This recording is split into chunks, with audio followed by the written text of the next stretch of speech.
கல்வியாளர் டாக்டர் மாறன் நம்மோடு தொலைபேசி வாயிலாக இணைப்பில் இருக்கிற அவரோடு பேசலாம். வணக்கம் டாக்டர் மாறன். தற்போது பிளஸ் டூ மதிப்பெண்கள் முறையில் ரேங்க் முறை இனி கடைபிடிக்கப்படாது அப்படிங்கிற மாதிரி சொல்லியிருக்காங்க. இதனுடைய நீங்க எப்படி பாக்குறீங்க, உங்க கருத்து என்ன?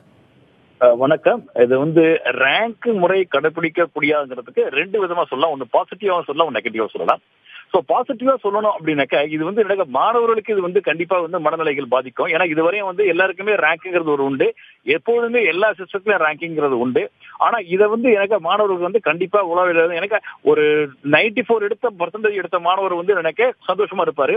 98 மார்க்ஸ் எடுத்து தமிழ்நாடு ஸ்டேட்ல ஹையஸ்டா இருக்கும் பொழுது அவர் ரெகக்னைஸ் பண்ணலையே, ரேங்கிங் பண்ண முடியலையே, அவருக்கான ஒரு அச்சீவ்மெண்ட் ஒரு அவார்டு கொடுக்கலையேங்கிறது அந்த மனநிலைகள் கண்டிப்பா இருக்கும். அந்த மாணவர்களுடைய மனநிலைகள் கொஞ்சம் பாதிக்கப்படுற மாதிரி இருக்கும்.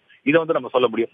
இதுக்கு அடுத்தது நெகட்டிவ், இன்னொரு பாசிட்டிவா நம்ம சொல்லணும் என்ன நினைக்கிறாங்க, இதெல்லாம் நிறைய ரேங்கிங் வரதை வச்சுக்கிட்டு என்ன பண்றாங்கன்னாக்க, இப்ப கவர்மெண்ட் இன்ஸ்டிடியூஷன் அதை யாரும் யூஸ் பண்றது கிடையாது. இப்ப பிரைவேட் ஸ்கூல்ஸ், பிரைவேட் இன்ஸ்டிடியூஷன்ஸ் என்ன பண்றாங்கன்னாக்க, இது எல்லாமே ரேங்கிங் நாங்க வாங்கியிருக்கோம் சொல்லிட்டு அவங்க மார்க்கெட் பண்ணி அவங்க ஒரு சில டிஸ்ட்ரிக்ட் மட்டும்தான் இதை ரொம்ப அட்வான்டேஜ் எடுத்துக்கிட்டு அதை வச்சுட்டு ஒரு 5 வருஷம் என்ன கேப்சர் பண்ணிட்டு, அதனால பல மாணவர்கள் நினைக்க ஒரு மாணவரை வைத்து பல மாணவர்கள் அவருடைய எதிர்காலம் ஒரு கேள்விக்குறியாக்குறதுக்காக வாய்ப்புகள் இருக்குது.